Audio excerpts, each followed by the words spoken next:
Hi hello ನಮಸ್ಕಾರ welcome back to my channel.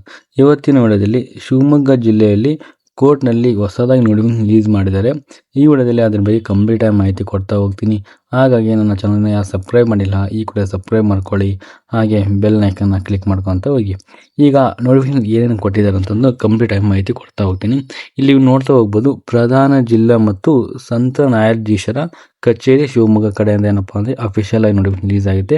Release ಆಗಿರೋ ದಿನಾಂಕ ಬಂದ್ಬಿಟ್ಟು 20 ಜುಲೈ ಏನಪ್ಪ ಅಂದ್ರೆ 2020 ಅಂದರೆ ಇದೇ ಜುಲೈ ಮಂತಲ್ಲಿ 20ನೇ ತಾರೀಕು ನೋಟಿಫಿಕೇಶನ್ ರಿಲೀಸ್ ಆಗಿದೆ. ಓಕೆ, ಇವಾಗ ವಿಷಯ ನೋಡ್ತಾ ಹೋಗೋಣ. ಯಾವ ಜಾಬ್ಗೆ ಕನ್ಫರ್ಮ್ ಮಾಡಿದಾರಪ್ಪ ಅಂದರೆ ಶಿವಮೊಗ್ಗ ಜಿಲ್ಲೆಯ ನ್ಯಾಯಾಲಯದಲ್ಲಿ ಘಟಕ ಖಾಲಿ ಇರುವ 56 ಜವಾನರ ಹುದ್ದೆಗೆ ನೇರ ನೇಮಕಾತಿಗೆ ಏನಪ್ಪ ಅಂದರೆ ಭರ್ತಿ ಮಾಡಿಕೊಳ್ಳಲು ಇವಾಗ ಜಾಬ್ನ ಕನ್ಫರ್ಮ್ ಮಾಡಿರ್ತಾರೆ. ಓಕೆ, ನಿಮಗೇನಾದ್ರು SLC ಕಂಪ್ಲೀಟ್ ಆಗಿದ್ರೆ ಆರಾಮಾಗಿ ಜಾಬ್ಗೆ ಅಪ್ಲೈ ಮಾಡ್ತಾ ಹೋಗ್ಬೋದು.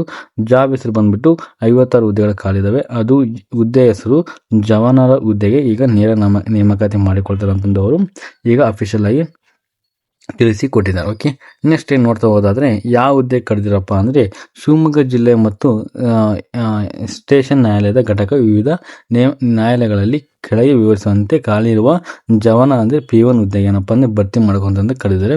ಇನ್ ಕೇಸ್ ನಿಮಗೆ SLC ಆಗಿದ್ರೆ ಈ ಮುಂದೆ ಎಜುಕೇಷನ್ ಮಾಡಲು ಆಗಿಲ್ಲಪ್ಪ ಅಂದರೆ ಜಸ್ಟ್ ಪಾರ್ಟ್ ಟೈಮ್ ಜಾಬಿಗೆ ಕೂಡ ಇದನ್ನ ಅಪ್ಲೈ ಮಾಡ್ತಾ ಹೋಗ್ಬೋದು.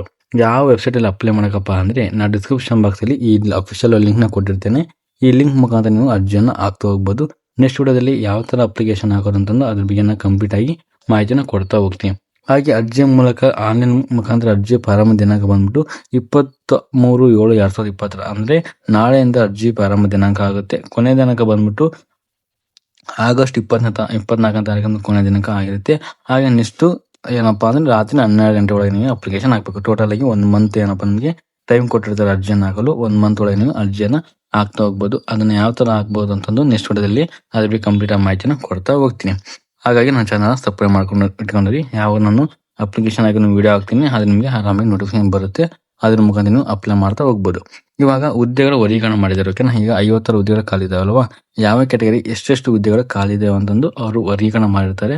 ಅದನ್ನ ನಿಮಗೆ ಕಂಪ್ಲೀಟ್ ಆಗಿ ಮಾಹಿತಿನ ಕೊಡ್ತಾ ಹೋಗ್ತೀನಿ. ಇದು ಬಂದ್ಬಿಟ್ಟು ಸಾಮಾನ್ಯ ವರ್ಗದ ಹುದ್ದೆ ಅಂದ್ರೆ ಸಾಮಾನ್ಯ ಎಲ್ಲರೂ ಅಪ್ಲೈ ಮಾಡಬಹುದು. ಇತರೆ ಬಂದ್ಬಿಟ್ಟು 5 ಹುದ್ದೆಗಳು ಖಾಲಿದಾವೆ. ಮಹಿಳೆಯರಿಗೆ 9 ಹುದ್ದೆಗಳು ಖಾಲಿದಾವೆ. ಗ್ರಾಮೀಣ 6 ವೇಕೆನ್ಸಿ ಖಾಲಿದಾವೆ. ಅಂಗವಿಕಲರಿಗೆ 1, ಮಾಜಿ ಸೈನಿಕರಿಗೆ 3, ಕನ್ನಡ ಮಾಧ್ಯಮರಿಗೆ 1, ಯೋಜನಾ ನಿಷೇಧಿತರಿಗೆ ಏನಪ್ಪ 2 ಹುದ್ದೆಗಳು ಖಾಲಿದಾವೆ. ಅಂದ್ರೆ ಟ್ರಾನ್ಸ್ಜೆಂಡರ್ ಏನಪ್ಪ ಟೋಟಲ್ ಆಗಿ 1 ಹುದ್ದೆಗಳು ಖಾಲಿದೆ ಅಂತ ಅವರು ಇಲ್ಲಿ ತಿಳಿಸಿ ಕೊಟ್ಟಿದ್ದಾರೆ. ಓಕೆ, ಟೋಟಲ್ ಆಗಿ 28 ಹುದ್ದೆಗಳು ಏನಪ್ಪಾ ಅಂದ್ರೆ ಸಾಮಾನ್ಯ ವರ್ಗದವರು ಅಂದ್ರೆ ಜನರಲ್ ಕ್ಯಾಟಗರಿ ವಿದ್ಯಾರ್ಥಿಗಳಿಗೆ 28 ಹುದ್ದೆಗಳು ಖಾಲಿದೆ ಅಂತ ಅವರು ತಿಳಿಸಿ ಕೊಟ್ಟಿದ್ದಾರೆ.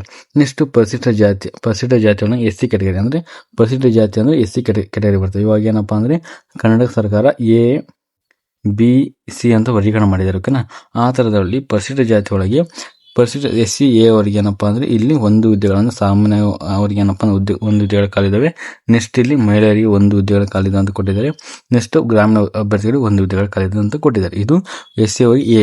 ಇನ್ ಕೇಸ್ SC B ಆಗಿದ್ರೆ ಅವರಿಗೆ 1, ಮಹಿಳೆಯರಿಗೆ 1, ಹಾಗೆ ಗ್ರಾಮೀಣ ಅಭ್ಯರ್ಥಿಗೆ 1 ಹುದ್ದೆಗಳು ಖಾಲಿದೆ ಅಂತ ಅಲ್ಲಿ ತಿಳಿಸಿ ಕೊಟ್ಟಿದ್ದಾರೆ. ನೆಕ್ಸ್ಟ್ SC ಒಳಗೆ C ಬರ್ತಿದ್ರೆ ಇನ್ ಕೇಸ್ ನೀವೇನಪ್ಪಾ ಅಂದ್ರೆ C ಕ್ಯಾಟಗರಿ ಬರ್ತಿದ್ರೆ ಅವ್ರು ಇತರೆ ಅವರಿಗೆ 1 ಖಾಲಿದಾವೆ. ನೆಕ್ಸ್ಟ್ ಮಹಿಳೆಯರಿಗೆ 1 ಹುದ್ದೆ ಖಾಲಿದಾವೆ. ಗ್ರಾಮೀಣ ಅಭ್ಯರ್ಥಿಗೆ ಯಾವುದೇ ತರ ಹುದ್ದೆಗಳು ಖಾಲಿ ಇಲ್ಲ. ಇನ್ ಕೇಸ್ ನೀವೇನೋ SC ವಿದ್ಯಾರ್ಥಿಗಳಾಗಿದ್ರು ಗ್ರಾಮೀಣ ಅಭ್ಯರ್ಥಿಗಳಿಗೆ ಅಪ್ಲಿಕೇಶನ್ ಹಾಕಿದ್ರೆ ನಿಮ್ಗೆ ಯಾವ ತರ ವೇಕೆನ್ಸಿ ಖಾಲಿ ಇರೋದಿಲ್ಲ. ಇದನ್ನ ನೋಡ್ಕೊಂಡು ನೀವು ಅಪ್ಲಿಕೇಶನ್ ಹಾಕ್ತಾ ಹೋಗ್ಬೋದು.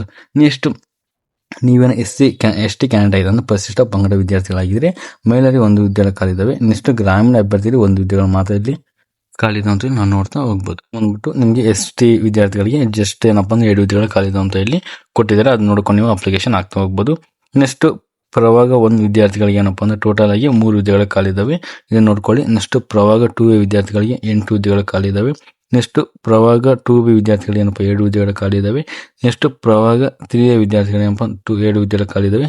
ನೆಕ್ಸ್ಟ್ ಪ್ರವಾಗ 3B ವಿದ್ಯಾರ್ಥಿಗಳಿಗೆ ಏನಪ್ಪ ಟೋಟಲ್ ಆಗಿ 3 ಹುದ್ದೆಗಳು ಖಾಲಿದಾವೆ ಅಂತ ಇಲ್ಲಿ ನಾವು ನೋಡ್ತಾ ಹೋಗ್ಬೋದು. ಇದು ಬಂದ್ಬಿಟ್ಟು ಏನಪ್ಪಾ ಅಂದ್ರೆ ಹುದ್ದೆಗಳ ವರ್ಗೀಕರಣ ಮಾಡಿದ್ದಾರೆ. ಇನ್ ಕೇಸ್ ನಿಮ್ಗೆ ಏನು ಅಪ್ಲಿಕೇಶನ್ ಆಗ್ಬೇಕಪ್ಪ ಅಂದ್ರೆ ಆರಾಮಾಗಿ ಅಪ್ಲೈ ಮಾಡ್ಬೋದು. ಇನ್ ಕೇಸ್ ನಿಮ್ಗೆ ಪರ್ಸೆಂಟೇಜ್ ಮೇಲೆ ಜಾಸ್ತಿ ಇದೆ ಆರಾಮಾಗಿ ತಗೊಂತ ಹೋಗ್ತಾರೆ. ಟೋಟಲ್ ಆಗಿ 56 ಹುದ್ದೆಗಳ ಖಾಲಿದೆ ಅಂತ ಇಲ್ಲಿ ನಾವು ನೋಡ್ತಾ ಹೋಗ್ಬೋದು. ಇದಿಷ್ಟು ಏನಪ್ಪಾ ಅಂದ್ರೆ ಹುದ್ದೆಗಳ ಬಗ್ಗೆ ವರ್ಗೀಕರಣ ಮಾಹಿತಿ ಆಯಿತು. ಇನ್ ಕೇಸ್ ನಿಮಗೆ ಶೈಕ್ಷಣಿಕ ಅರ್ಹತೆ ಇದನ್ನ ಅಪ್ಲಿಕೇಶನ್ ಹಾಕ್ಬೇಕಪ್ಪ ಅಂದ್ರೆ ಎಜುಕೇಶನ್ ಕ್ವಾಲಿಫಿಕೇಶನ್ ಏನಾಗಿರ್ಬೇಕಪ್ಪ ಅಂದ್ರೆ ನಿಮಗೆ ಜಸ್ಟ್ ಏನಪ್ಪಾ ಅಂದ್ರೆ SLC ಪಾಸ್ ಆದ್ರೆ ಆರಾಮಾಗಿ ಅಪ್ಲಿಕೇಶನ್ ಆಗ್ತಾ ಹೋಗ್ಬೋದು. ಕರ್ನಾಟಕದ ಪ್ರೌಢ ಶಿಕ್ಷಣ ಮಂಡಳಿ ನಡೆಸುವ SLCಯಲ್ಲಿ ಪರೀಕ್ಷೆ ಉತ್ತೀರ್ಣ ಆದ ಅಥವಾ ತತ್ಸಮ ಪರೀಕ್ಷೆಯಲ್ಲಿ ತೇರ್ಗಡೆ ಹೊಂದಿರಬೇಕು. ನೀವೇನಾದರೂ ಜಸ್ಟ್ SSLC ಪಾಸ್ ಆದರೆ ಇಲ್ಲ ತತ್ಸಮ ಪರೀಕ್ಷೆಯಲ್ಲಿ ತೇರ್ಗಡೆ ಹೊಂದಿದ್ರೆ ಆರಾಮಾಗಿ ಈ ಜಾಬ್ಗೆ ನೀವು ಅಪ್ಲೈ ಮಾಡ್ತಾ ಹೋಗ್ಬೋದು. ಇದು ಬಂದ್ಬಿಟ್ಟು ವಿದ್ಯಾರ್ಥಿಯ ಎಜುಕೇಶನ್ ಕ್ವಾಲಿಫಿಕೇಶನ್ ಬಗ್ಗೆ ಮಾಹಿತಿ ಆಯಿತು. ನೆಕ್ಸ್ಟ್ ಏನು ನೋಡ್ತಾ ಹೋಗೋದಾದ್ರೆ ನೆಕ್ಸ್ಟ್ ವಯೋಮಿತಿ ನೋಡ್ತಾ ಹೋಗೋಣ. ಇದಕ್ಕೆ ಅಪ್ಲಿಕೇಶನ್ ಹಾಕ್ಬೇಕಪ್ಪ ಅಂದರೆ ವಯೋಮಿತಿ ಬಗ್ಗೆ ನೋಡ್ತಾ ಹೋಗೋದಾದ್ರೆ ನಿಮಗೆ ಕನಿಷ್ಠ ಏನಪ್ಪ ಅಂದ್ರೆ 18 ವರ್ಷ ಆಗಿರಬೇಕು. ಆಗಿದ್ರೆ ಮಾತ್ರ ಅಪ್ಲಿಕೇಶನ್ ಹಾಕೋದು ನಿಮಗೆ ಎಲಿಜಿಬಲ್ ಇರ್ತೀರ. ಗರಿಷ್ಠ ವಯೋಮಿತಿ ಬಂದ್ಬಿಟ್ಟು ಸಾಮಾನ್ಯ ವರ್ಗದವರಿಗೆ 2A 2B 3A 3 ವಿದ್ಯಾರ್ಥಿಗಳಿಗೆ 38 ವರ್ಷ, ಗರಿಷ್ಠ 38 ವರ್ಷ ಇರಬೇಕು. ನೆಕ್ಸ್ಟ್ ನಿಮ್ಗೆ ಏನಪ್ಪಾ ಅಂದ್ರೆ ಮೀಸಲಾತಿ ಕೊಟ್ಟಿರ್ತಾರೆ, ಅದರ ಬಂದು ಏನಪ್ಪಾ ಅಂದ್ರೆ 5 ವರ್ಷ ಜಾಸ್ತಿ ಕೊಟ್ಟಿರ್ತಾರೆ. ಓಕೆ. ನೆಕ್ಸ್ಟ್ ಪರಿಶಿಷ್ಟ ಪಂಗಡ, ಪರಿಶಿಷ್ಟ ಜಾಸ್ತಿ, ಪರಿಶಿಷ್ಟ ಪಂಗಡ ವಿದ್ಯಾರ್ಥಿಗಳಿಗೆ ಏನಪ್ಪ 40 ವರ್ಷ ಒಳಗಿದ್ದಾರೆ ಅಪ್ಲೈ ಮಾಡಬಹುದು. ಆ ವಯೋಮಿತಿ ಪ್ರಕಾರ 5 ವರ್ಷ ಜಾಸ್ತಿಯಲ್ಲಿ ಕೊಟ್ಟಿರ್ತಾರೆ. ಓಕೆ. ಇದು ಬಂದ್ಬಿಟ್ಟು ಜಸ್ಟ್ ಏನಪ್ಪ ವಯೋಮಿತಿ ಬಗ್ಗೆ ಕಂಪ್ಲೀಟ್ ಆಗಿ ಮಾಹಿತಿ ಆಯಿತು.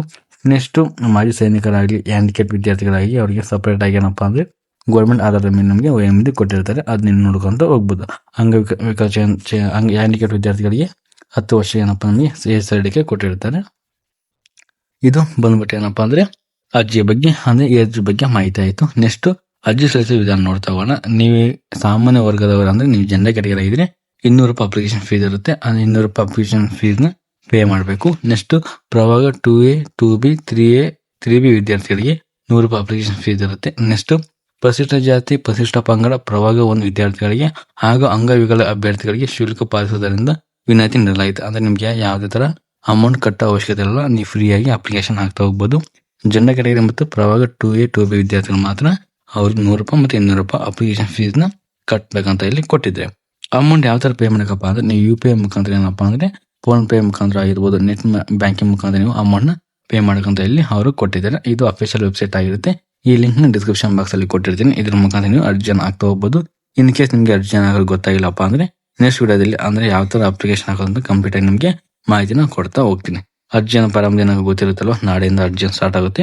ಆಗಸ್ಟ್ ಸ್ಟಾರ್ಟ್ ಆಗಿ ಸೆಪ್ಟೆಂಬರ್ 24 23ಗೆ ನಿಮಗೆ ಕೊನೆ ದಿನಾಂಕ ಆಗಿರುತ್ತೆ. ಹಾಗಾಗಿ ನಿಮಗೇನೋ ಅಪ್ಲಿಕೇಶನ್ ಹಾಕೋ ಇಂಟ್ರೆಸ್ಟ್ ಇದ್ರೆ ಬೇಗ ಇದನ್ನ ಕಂಪ್ಲೀಟ್ ಆಗಿ ಅರ್ಜಿಯನ್ನು ಹಾಕ್ತಾ ಹೋಗ್ಬೋದು. ಇದಿಷ್ಟು ಈ ವಿಡಿಯೋ ಬಗ್ಗೆ ಮಾಹಿತಿ ಆಯಿತು. ಈ ವಿಡಿಯೋ ನಿಮ್ಗೆ ಇನ್ ಕೇಸ್ ಡೌಟ್ ಇದ್ರೆ ಕಮೆಂಟ್ ಬಾಕ್ಸ್ ಅಲ್ಲಿ ಕಮೆಂಟ್ ಮಾಡಿ, ಅದ್ರ ಬಗ್ಗೆ ನಾನು ಕಂಪ್ಲೀಟ್ ಆಗಿ ಮಾಹಿತಿನ ಕೊಡ್ತಾ ಹೋಗ್ತೀನಿ. ಇದಿಷ್ಟು ವಿಡಿಯೋ ಬಗ್ಗೆ ಆಯಿತು. ಈ ವಿಡಿಯೋ ಇಷ್ಟ ಆಗಿದೆ ಲೈಕ್ ಮಾಡಿ, ಕಮೆಂಟ್ ಮಾಡಿ, ಹಾಗೆ ಶೇರ್ ಮಾಡ್ತಾ ಹೋಗಿ. ವಿಡಿಯೋ ನೋಡೋದಕ್ಕಾಗಿ ಧನ್ಯವಾದಗಳು.